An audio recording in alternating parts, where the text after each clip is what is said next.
obviously we have to start in the beginning. So we were talking before, eternal GMs here. What system did you really start with? Obviously, when you started first playing and stuff like that. Oh, when I first started playing? Oh my gosh. I'm gonna date you. It's okay. No, you're going way back to the Stone Age. I mean, I started with second edition, Dungeons and Dragons. So that was, those three first books. Yeah. I was just absolutely mesmerized by the pictures at first, flipping through the monster manual and seeing things like the Intellect Devourer and seeing things like hobgoblins and mimics. I was just like this, and mind flayers. I was totally blown away. I was totally caught at that time. The art on the player's handbook, the art on the DM's guide. And, since that time, I've always been a sort of a huge fan of art and artists. And that's part of what I do with Beadle and Grimm's, is work with artists on some of the, the art that we commission for our pieces. So that's a huge part of it for me. That's a huge part of gaming. I love that part. So that's always been sort of a passion of mine. And, it's funny that you bring that up, because looking at this product, the art that you have as the previews for this book, and if you don't know, just explaining, the Complete Character Chronicle is a complete, like when they say complete, this is no joke, is fully complete, has everything in there for your character and your class that you're playing. And we're really here pushing the second edition Pathfinder complete character guides. There are currently 4, right? The fighter, the rogue, the cleric, and the wizard. Your typical, your starting ones. I'm a fan of the fighter. Steve's a fan of the wizard, and you're a fan of the. I'm a fan of the wizard as well. Oh, I'm outclassed here. I'm outclassed here. So I guess speaking on the wizard, right? So we're gonna just jump into this real quick. Sure. The artwork is amazing. The way you've laid out the pages, and that's always a big thing with gamers, is page layout and stuff like that, and the way we were looking at it, I'm blown away. I'm like I'm getting goosebumps at like how amazing this artwork is, and I can't, again, gushing, and I apologize for that, but the artwork is so cool. If you go to their Kickstarter page, you could see their previews of the books and what they're going to be looking like, possible what they should be looking like. And what made you want to kind of transition over and create this book? Like what was that driving force that brought you here? Yeah, I mean, one of my favorite parts of DMing and playing, because I play too, but I love DMing, and one of my favorite parts of DMing is being able to see that character journey, right? Being able to help that player start at level 1, the noob, whatever that character is, and see them take this journey and develop level by level over the course of, for a player, the player could play that character for years. It could be 6 months, it could be years and years. And the Complete Character Chronicle it's a combination book, right? Because it not only gives you the relevant source material for that character, and it gives you like 12 pages of character sheet, but just as importantly, it lets you as the player sort of chronicle their journey, capture their journey. It has the character's birth certificate. It has their death certificate. It has their journal pages. It has map pages for doodling your maps, and maybe you want to create what your wizard's keep is going to look like. There's pages for that. And the art that you're talking about it's a mix. Some of it is art that we commissioned specifically for this project, like the art that you're going to see on the slip cover on the collector editions for the books was commissioned by us. It's the art that you're going to see on the first page of the book. But also there's going to be, bits and pieces of fun little quotes and art throughout the journal, just little fun stuff to discover as you're flipping through those pages. And then of course the core rule book stuff is going to have all that amazing art that we were able to pull from the Paizo libraries. So it's a combination of all kinds of cool stuff for you to take it and say, all right, if I'm running a fighter or if I'm running a wizard, it has everything I need and more and even more stuff that's going to like spark your imagination. Maybe things that you didn't even think you needed until you read the book and you said, oh, that's a good idea. I need a familiar because I have this section on, all these little familiar details. 100%. And I agree with you on that. Like, this book does spark the imagination, which I like a lot as a DM. And the fact that, like you mentioned, like, it is bringing stuff from the core rule book and making it very digestible to the players who are taking this. Because one of the things I do notice when playing at a table is the flip, right? You're sitting there, someone opens the book and starts flipping to the spell or the attack they want to do, how many actions it is for second edition and stuff like that. And this book kind of just says, like, no, you don't really need to flip. Obviously, if you're going to homebrew stuff or outside source stuff, you're gonna have to do that. But this book by itself stands alone, and I think that is more valuable to my players than anything else, than any other source book. Because I, as a DM and a storyteller, I like when I get into my story, I hate the flip. I hate when people start to flip through the book because I'm like, no, just do what you were gonna do 5 seconds ago because it would have been so cool. And I think that's what this book does. And especially, like you said, you have the birth certificate and then the death certificate, which I was if needed. I was talking to my my players yesterday about it, and I said I love the death certificate, and I'm not a monstrous DM. I don't randomly, like, rocks fall, don't die. Don't let him lie to you. I'm not. I swear to God, I'm not terrible. You could visit my brother for that one. But what I was saying was I would love. So if let's say a player does pass on, right, to kind of photocopy that death certificate, and then kind of like frame it, because I would like it as a DM or even as a player. I think that would be fun, especially you get so attached to these characters that, like, I would want that, like, little extra. And I think that just creates such an, because, like, I was reading the things and it was like best heroic moment and where they died, how they died and stuff like that. And I think those are the stuff you talk about. Like, when you listen to your friends talk about role-playing games, that's the stuff they say. They never say, oh, I rolled in that 20. They're never like, oh, remember that time I rolled in that 20? You're like, sure. Yeah. Okay. No, it's that epic move, or it's that epic battle that they had at the top of the tower, against the boss villain. Absolutely. Yeah.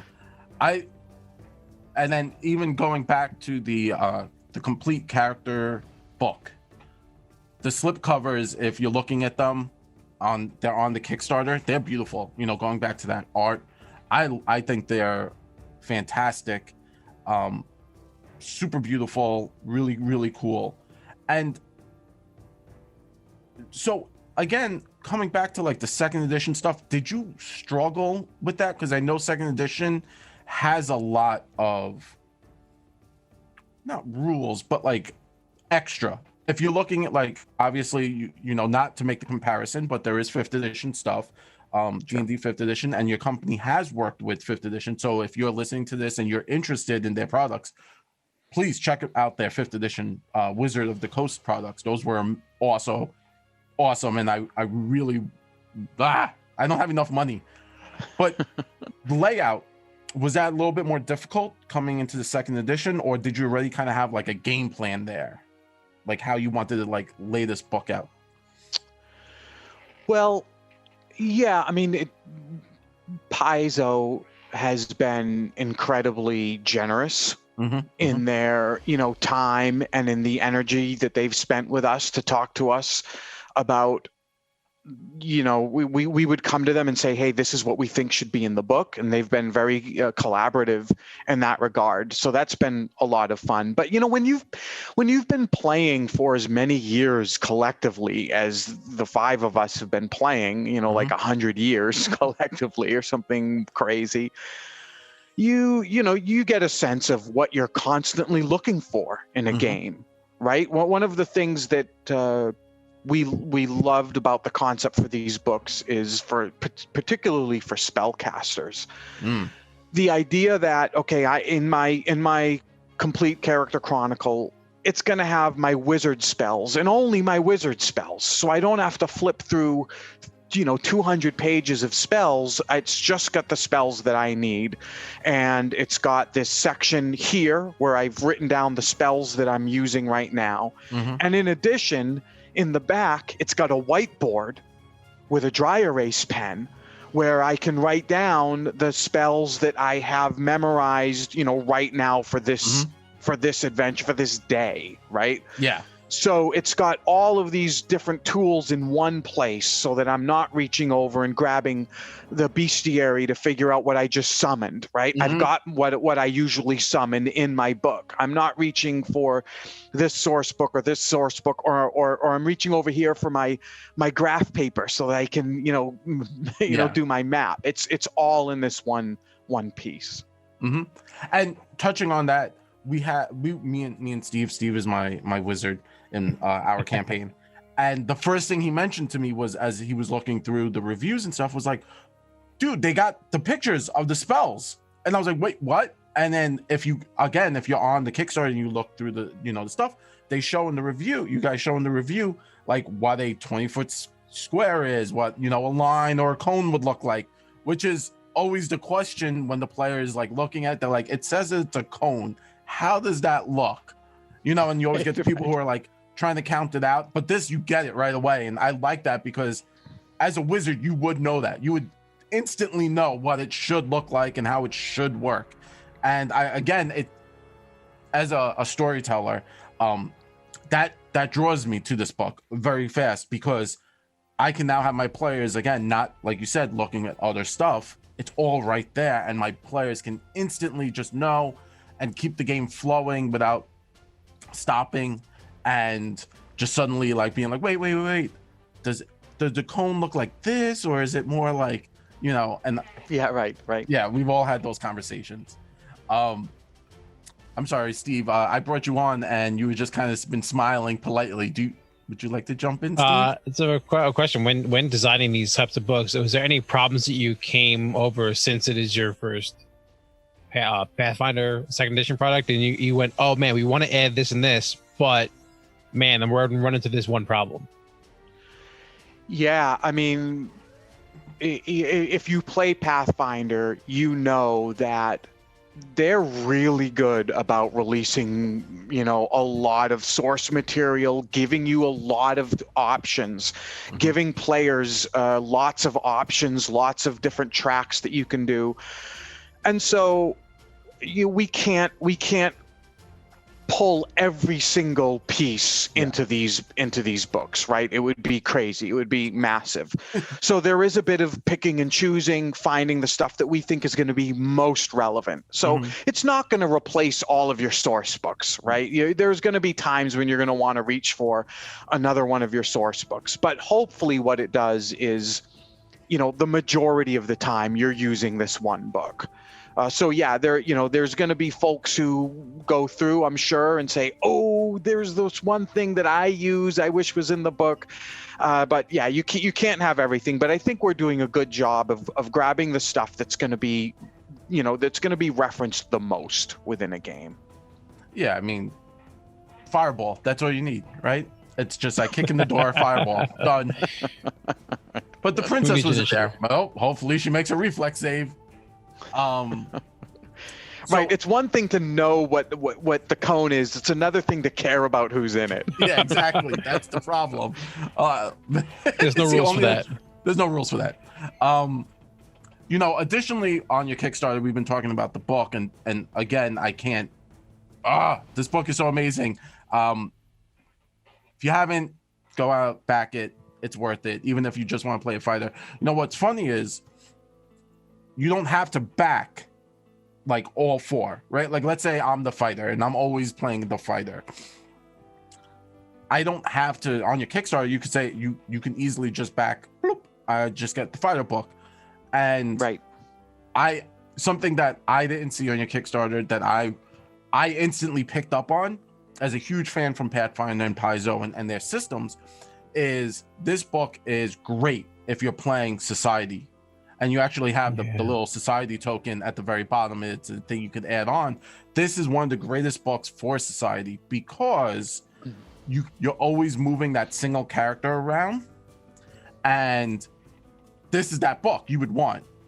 You would never have to worry about, oh, did I forget my character sheet, blah, blah, blah, blah, blah. No, I could just put those in this book, bring this single character with me. And it's kind of like the epic journal, right? Like, you know, your Beowulf or your sagas, right? This would be your saga. And I think that's such a really interesting aspect that like this book allows people to do. So you like, that's something, you know, talking to the people listening on the fence, riding the pine. How does this also, you know, okay, maybe I play a fighter for 6 months. Why should I spend that much? Well, no, this actually carries over into Society because you guys, this isn't homebrew stuff, which, truth be told, not a fan of homebrew stuff, especially when you're backing it on Kickstarter, because you're never sure if the next DM you play with is going to allow it. So, but your company is working directly with Paizo. This is all Paizo product, and you're instantaneously knowing, I know, oh, this is Paizo product. I can use this for Society, and that's a great aspect. Sorry, again, gushing. Yeah, no, we definitely had the Pathfinder Society in mind as we designed these books. Being a licensee of Paizo and working directly with them is definitely an advantage for us that we recognize. You know that you know it's been good. It's been a great collaborative effort. And one of the things that we're excited about on this Kickfinder is that, you know, there are so many different levels. You know, right? You want to spend $35, you can spend $35. You want to spend $100, you can spend $100. And you know, if you want a collector's edition with the unique cover, and it you know, and you want to grab that with a set of, you know, if you're getting the fighter book and you want to get the set of fighter dice that go with it, you know, there's a little package for that. So there's a lot of different options once you go on there, and depending on, you know, what you can afford, what you're interested in. So we're kind of excited about that. Yeah, and obviously I didn't jump into it, but the dice sets are really, really dope.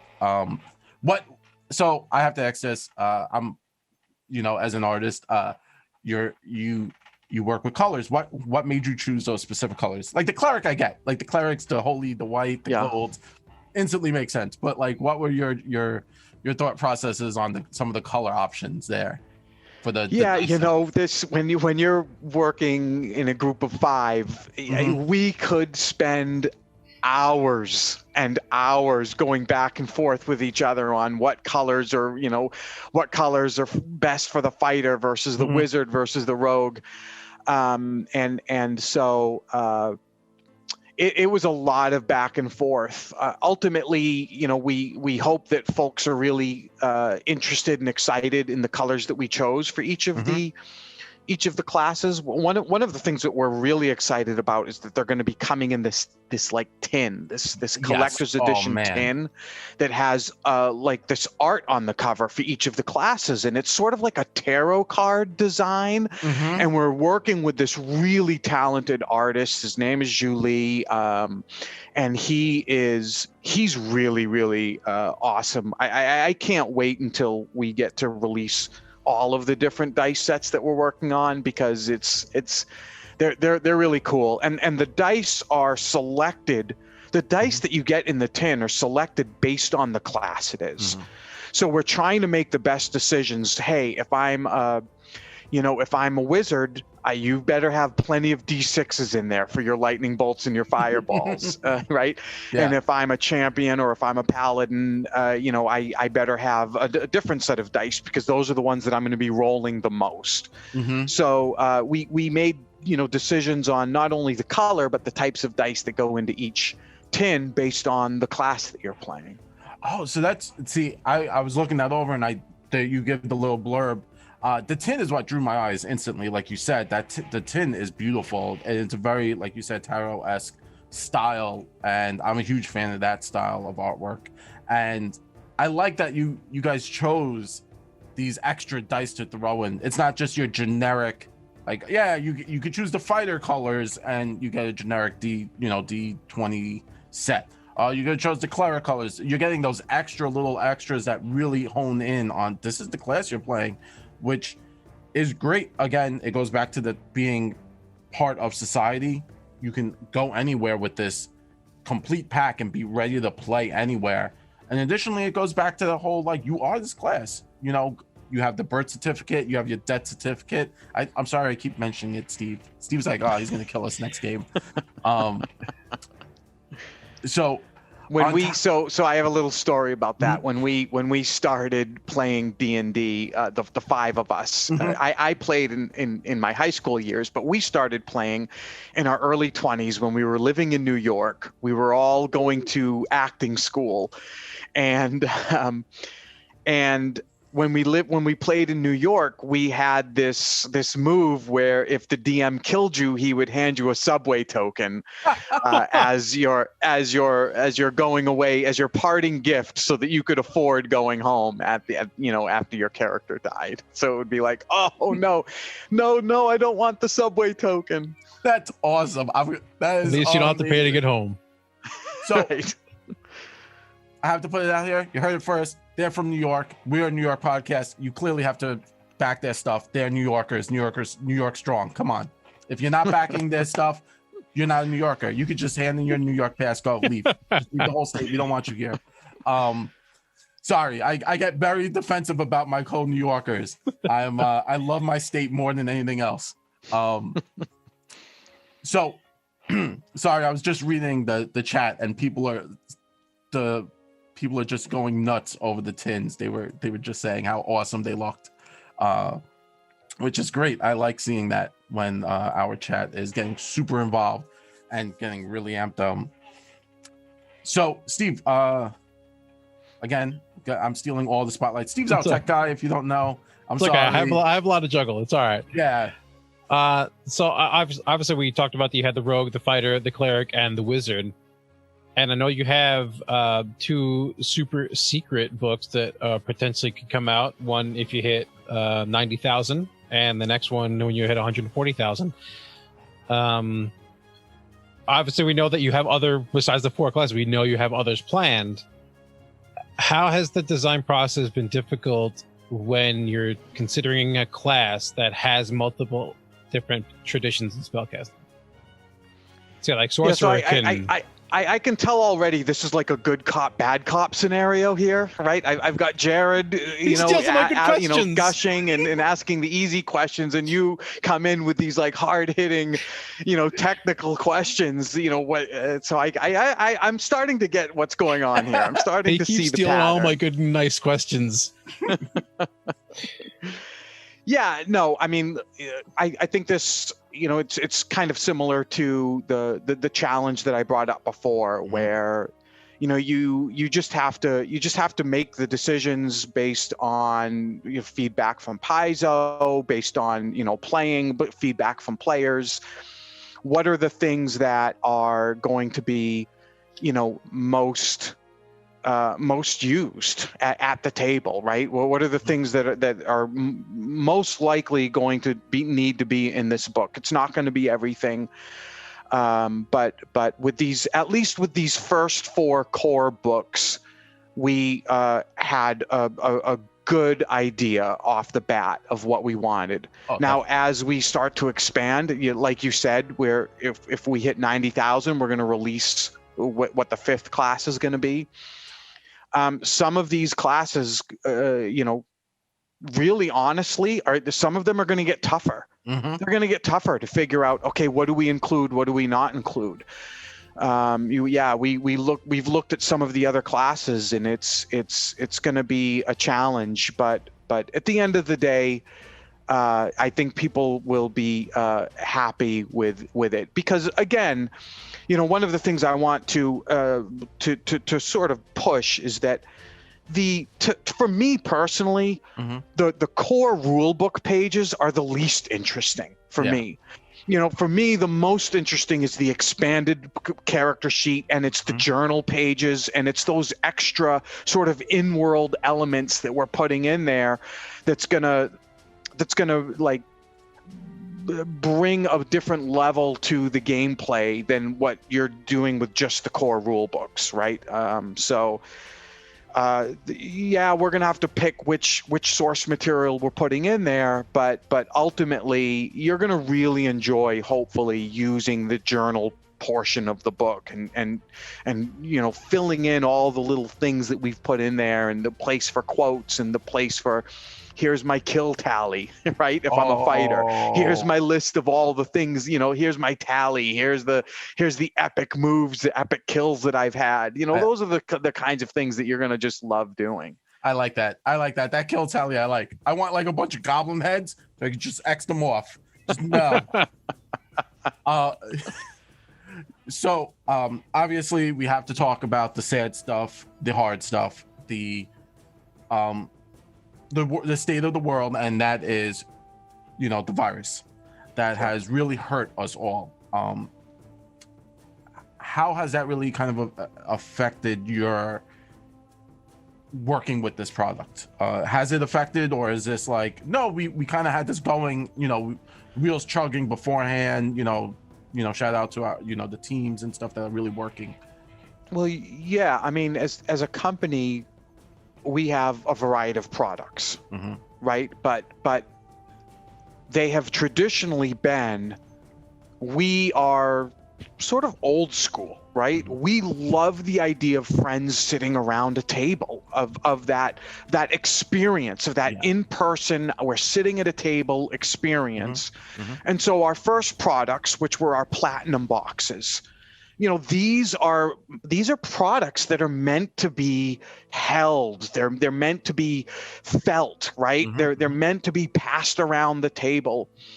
And the introduction of COVID has been scary for us. When in March we sat around and we said,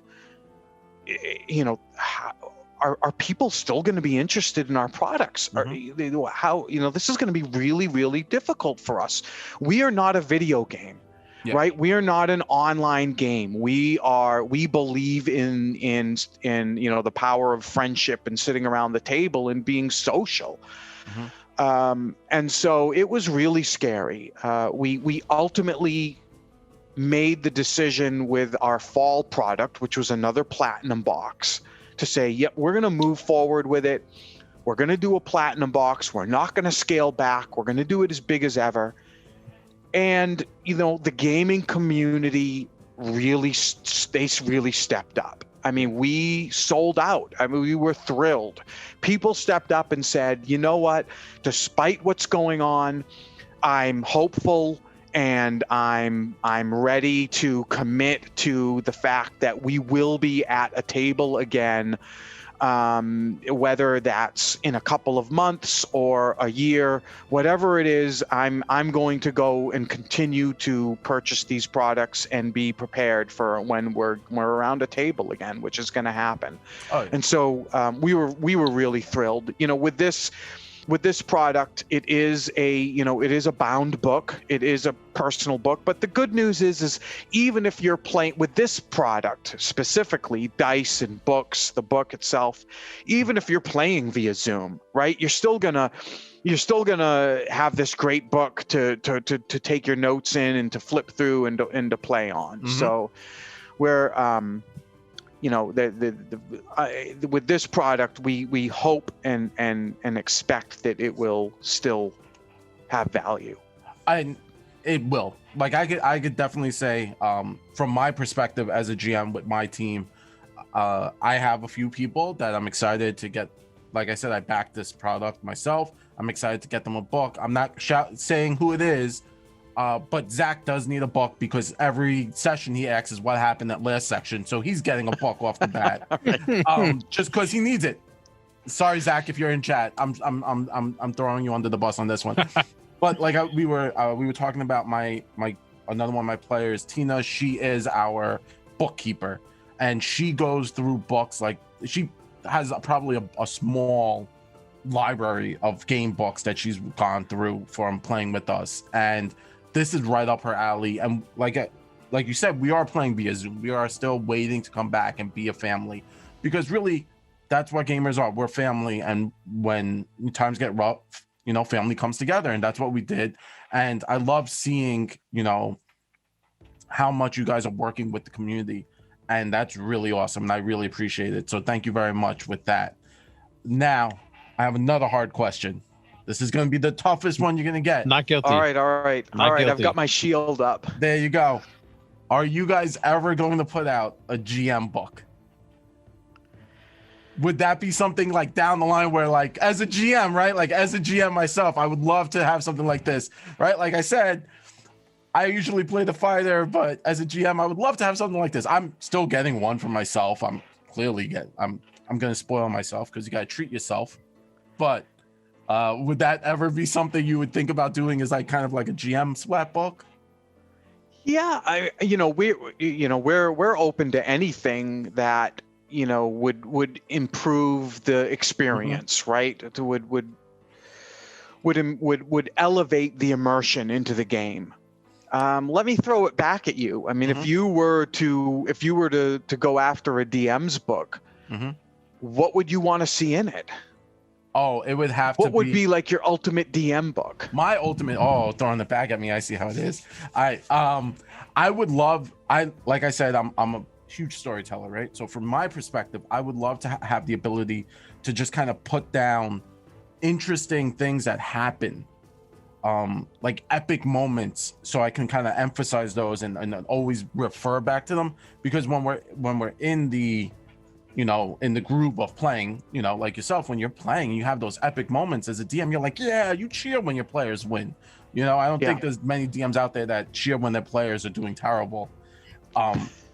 Right? Like that's the hope, right? If you're in that table, that might be a toxic environment. But I think that's something I would want. Or maybe like a word bank. I'm a huge fan of word banks. So to kind of give me like a like just a bank of words to be able to grab from. So like instead of saying the goblin slashes, it's like, oh, the goblin, you know, comes forward and explodes with a direct attack. You know, something. Maybe a section with like random NPC names that you can grab at the drop of a hat, a list of like tavern inn names, so that when someone says, hey, what's the name of the shop on the corner, you just flip it and it's right there. Some core commonly referenced like condition tables and things like that would be in the DM book. The one thing I would you hit on a couple that I was going to mention was the tavern names and the NPC names. But the one thing that I would like to have if I was ever GMing, especially in a long form campaign, this is not much for like a one shot, but for a long form style campaign, things your PCs are either commonly caught doing or things that they don't like seeing, as in the PCs, not the players, right? So if I know that one of the PCs is afraid of spiders, I'm going to make a note of that and then, like, you know, mess with them. Or if I know one of them likes to always steal stuff, you know, I might add a couple extra coins into the guard's, you know, coin purse to entice them to do something crazy and reckless. Yeah, that's great. I love that. Maybe there's a section where you've got you know, character 1, character 2, character 3, character 4, with all those details that you need to fill in as you're playing, things that they're afraid of, things, key NPCs that they've met or have relationships with, a place to take all of that down in like a fun format that again, like the player books, will spur your imagination and make you think of things that maybe you wouldn't have thought of yourself. I think that would be a really awesome thing. And that ever happens, I'm not saying Christmas gift guys, but Christmas gift guys. You're selling me on it, Jared. I'm trying. Thank you. So, you know, we've been talking about like kind of what's in these books, the different things, and you did mention earlier quotes. character quotes from the iconics, if I'm not mistaken, right? The iconics that Paizo has created and created like a lore around. Is that what you have as like Ezrain's quotes for the wizard and stuff like that? Or are they just like quotes you kind of collected and brought in that you feel inspire players? Yeah, I mean, I'm not going to commit to it being all iconics because we love to throw in our own characters, of course. Past characters, the quotes from our iconic characters, and maybe even some characters that are fictional, just to get the right flavor for what we're trying to try and convey on that particular page. But yeah, it could be a mix of different types of quotes. I like that. Nice. See, that got me. Like the iconic stuff, I was like, oh, that's cool. But like hearing that's maybe or maybe not, we're not going to say anything, but like that sounds really fun. I like you said, this book is all about inspiring the players to bring more to the table, to have something that's everything together, but also to be, you look at this and then suddenly you're like, oh, that's cool, let me do something like this. And those quotes sometimes really do inspire you. You'll just read a quote and you're like, oh wow, my character is now inspired to be a little bit more heroic, or maybe a little bit more devious, depending, if you're getting the rogue's guide, right, the rogue's book, right? Like if you get the rogue's book, I'm assuming there's little snippets in there of how to be a rogue, right? Yeah, I mean, the reason we're named Beadle and Grimms is because Beadle and Grimm were two characters, played by two of the founders. Oh. And Grimm is a barbarian and Beadle was a rogue wizard.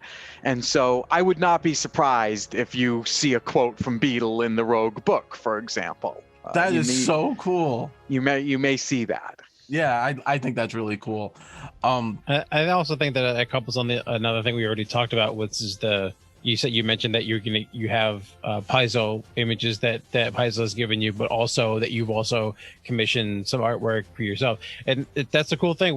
Especially when I'm looking through the player's handbook for a rule, I go, oh man, that piece of artwork's cool, and then I completely forget it because I'm looking up that spell or that one feat that I have to use right now, and to have it all in one spot and just to be able like, okay, well here's my spell, and then I just have this picture of like this wizard doing some crazy ridiculousness, and it, which more easily inspire the players to do awesome things. Yeah, and Paizo's been, like I said, been really generous about opening up their archives, so we can grab art from stuff that, there's the art that you're going to see all the time in the core rulebook, but then there's art from other pieces that maybe you've never seen before that we're able to throw in there. So yeah, that's been exciting too, to just look at all of this amazing art that they have, and picking and choosing what works best for each book. Awesome. Yeah, I think that's really, really cool. And like we were talking, you also worked with Wizards of the Coast, so you're just not, this isn't just something for second edition. So if you're coming into this and you're listening, we do have other listeners who play 5th edition, and a few of our players play 5th edition. One of our players actually comes from 2nd edition, so you're not alone in that. So 2nd edition D&D, yeah. 2nd edition D&D. So I was on your website, looking around, and you guys have a ton of stuff. You have Curse of Strahd, the Icewind Dale, which I believe is their newest book, right? Not Icewind Dale, the Rime of the Frost Maiden. Icewind Dale, Rime of the Frost Maiden. Yeah, that's actually pretty awesome. So there is a lot of, you guys kind of grabbed on everything. You guys are rocking it right now. That's really awesome. So again, this is more of a shout out, no direct question, saying like definitely if you're interested. We got a question. How do you Prime Chaz, how do I order all 4? Well, you go to the Kickstarter and you will see it depends on how much you wish to spend. They have the $150 complete party pack edition, which actually comes with a credit for a Hero Forge mini, which is really cool. So I guess the DM gets to take that one, or the person purchasing it, they could grab the Hero Forge mini they want. That's the one you can get all 4 for currently. That's right. There's also the $400 complete party pack. It comes with all 4 of the limited collector books. It comes with all 4 of the dice sets. It comes with the Hero Forge mini credit, and it comes with the Beadle Grimm's bag of book holding. That you can use to carry your book into your gaming session. Oh yeah, that's so like a premium leather. Yeah, it's like the premium version, if you're so inclined. But yeah, I mean, you can get all 4 of the books for $150, and you could also just get each of the books individually. Yeah, I personally would rather do the all 4 and have all 4, but that's just me because I'm crazy, and I think they're really dope.